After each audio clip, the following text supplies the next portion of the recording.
Hello bunnies and welcome back or to Woodland Bunny, a cozy space to talk about books. Today we're getting into the mini reviews of books I read in the month of July. Here are the stats for all of the books I read in the month of July, and let's get into discussing the themes, my thoughts, and hopefully pick up some recommendations along the way. As always, we're going to be starting from the lowest tier to the highest tier in terms of my ranking and rating, so let's begin with my mediocre tier, in which that had one book on, in which was Brutes. This had themes of undertones, a naive narrative, and using a collective noun to explain a POV, multi-timeline and flashing forward and the past, thriller elements and an easiness woven into the plot. The ending felt a bit too ambiguous and it all felt a little bit hazy when I finished reading it, and there were a lot of beautiful words but not quite the character development there or the plot progression, so I wasn't quite sure on the purpose of this book. But if those themes sound interesting to you and you're just there for more of a all beautiful words, a little bit of character fun and not really much plot development or character development, then I recommend this book to you. Moving on to my good tier, first of all we have Big Swiss. So the themes that I wrote down for this one, apart from the fact that there were so many trigger warnings, include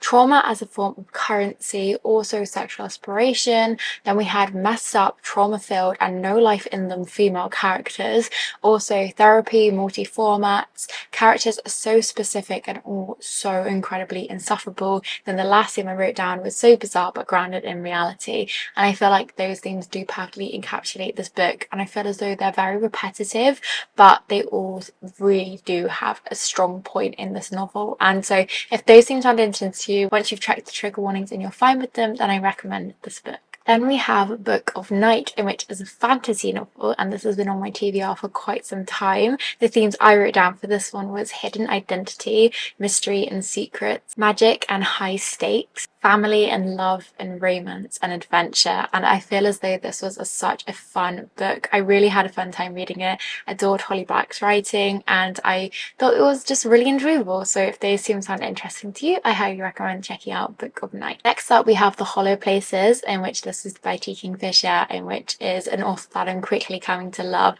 So the themes I wrote down for this one include modern characters and real reactions to horror elements. I feel as though this is, if you actually put real humans into a horrorscape, is exactly how they would react, and that's what I mean by this theme.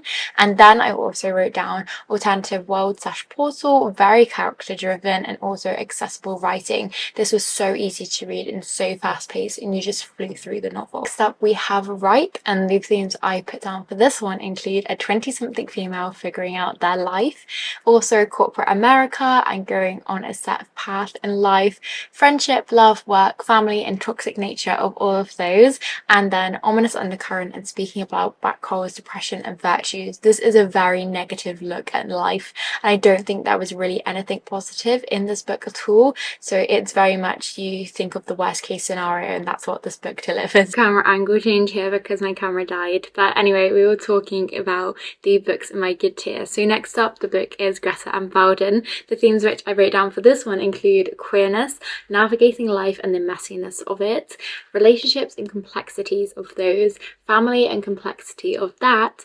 mental health discussions and representation, specifically of OCD, and then also discussions and experiences with immigration.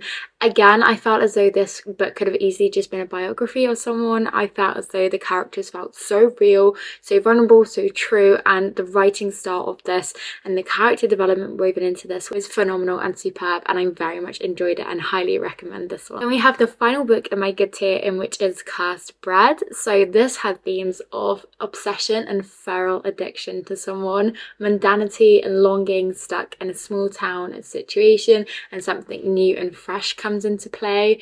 Perspective, so used to living your life that you can't actually see what's going on in your life until someone else points it out. And then also it does have the theme of you knowing where the plot is going to go. I feel as though it's a very predictable novel, but in a good way, and I rarely say that. Then also descent into madness and ambiguous ending. So this book was so interesting because I felt as though it really played with the laws of literature, to so to speak. I feel as though when you know which route a book is going to go and you know how it's going to end, that automatically makes you feel turned off from it. But I feel as though this is what made this book so special and enhanced it, and these characters just being the main focal point of this novel, despite having all of these other characters in this situation, was what made this book so powerful. And yes, I definitely recommend it. Then moving on to my top tier category, which is the great, we first of all have The Familiar.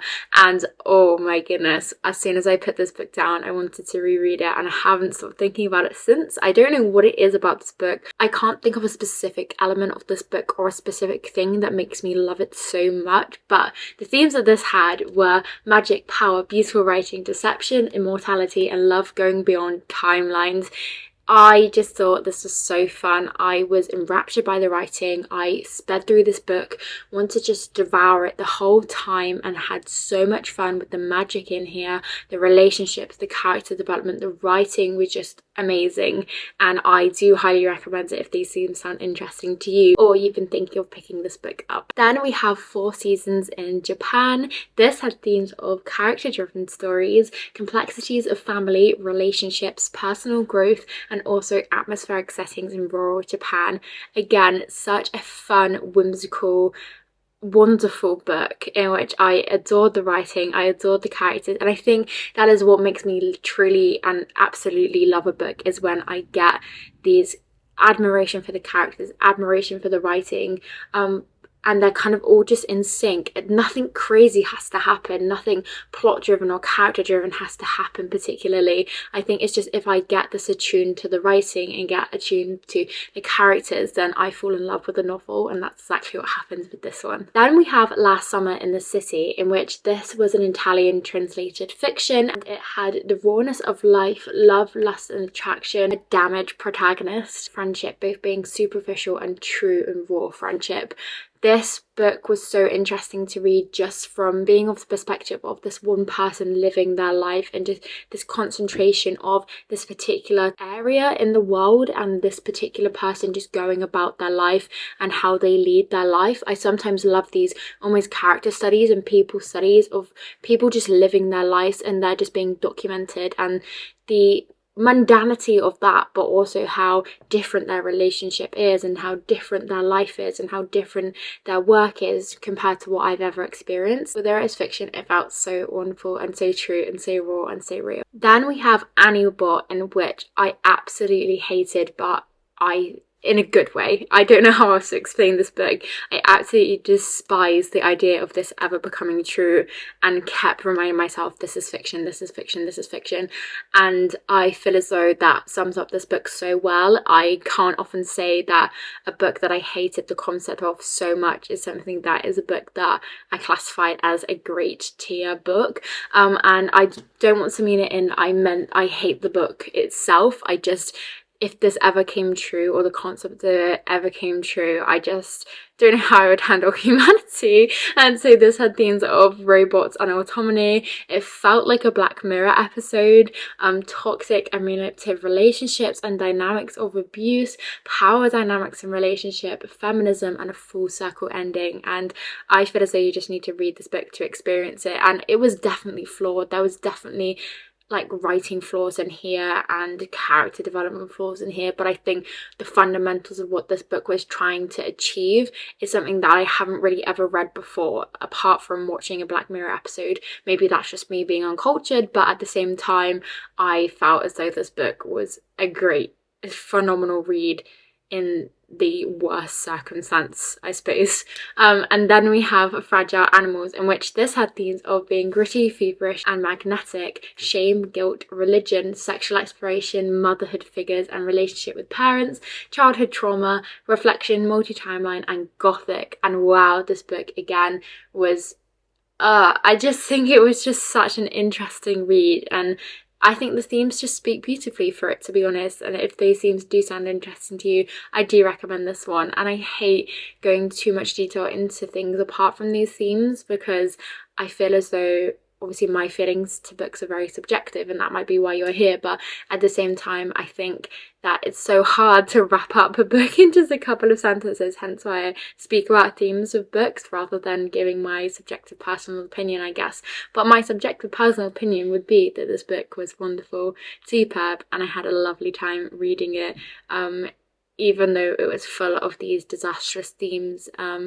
And yeah, I thought it was great. And then the final book in which I'm mini reviewing today, and the book that wraps up this video, is A Study in Drowning, in which was my Bunny's book club pick for the month of July. This had themes of dark fairy tale and superstitions with a slight touch of magic, romance and being taken advantage of true love and kindness, academia, studying and the suppression of women in academia too, thriller elements and uneasiness woven into the plot, misogyny and a 180 on that, and women, their bravery and their talent. And once you've read this book, go and watch my spoiler-filled vlog. There's a little shout out, an unapologetic shout out for that video. I'm not going to speak much more apart from that because I did just do a full spoiler-filled vlog of that one. But this one will stick with me for a long time, and I ended up loving it despite not really enjoying it at the beginning. And so yes, I would say stick with it if you don't enjoy this book or you don't enjoy the characters to begin with, because they end up really paying off. So my friends, those are all of the books I read in the month of July.